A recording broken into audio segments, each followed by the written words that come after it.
parler de cette triste histoire, un père de famille de Boisbriand qui a maltraité ses jumeaux, des garçons de 2 mois. L'un est mort, l'autre est très gravement blessé.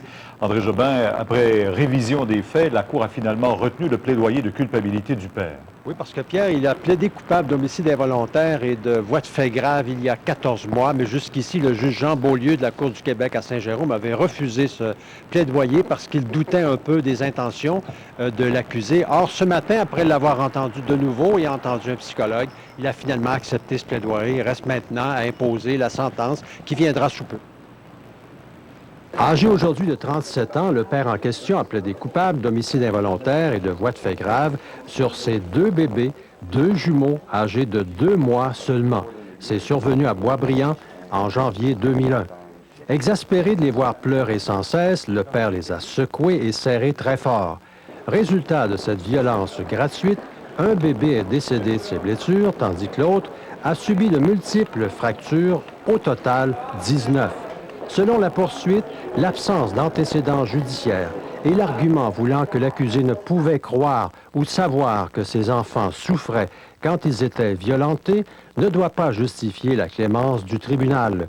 Elle réclame donc 10 ans de détention. Il ne s'agit pas d'un crime pathétique, il s'agit d'un crime sordide.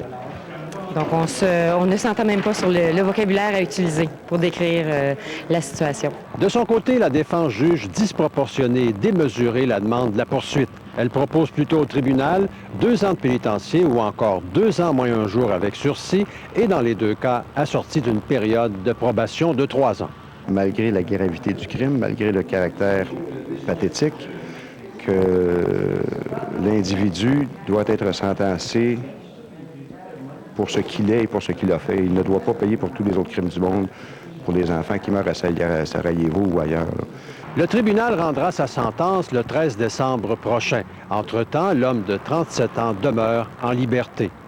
André Jobin, TVA, Saint-Jérôme. Maintenant, en Floride, un procès très médiatisé, celui de 2 jeunes frères accusés d'avoir tué leur père. Eh bien, les frères King ont finalement admis leur crime. Un aveu fait en accord avec le tribunal pour bénéficier d'une peine réduite. Les 2 adolescents de 13 et 14 ans pourraient écoper respectivement de 7 et 8 ans de prison. Le plus vieux, Derek, a confessé qu'il avait tué son père à coups de bâton de baseball et mis le feu à la maison pour camoufler le crime. Un meurtre dont son frère Alex a été complice pour se venger d'un père qui les aurait maltraités. Les régions ressources sont les grandes gagnantes du sommet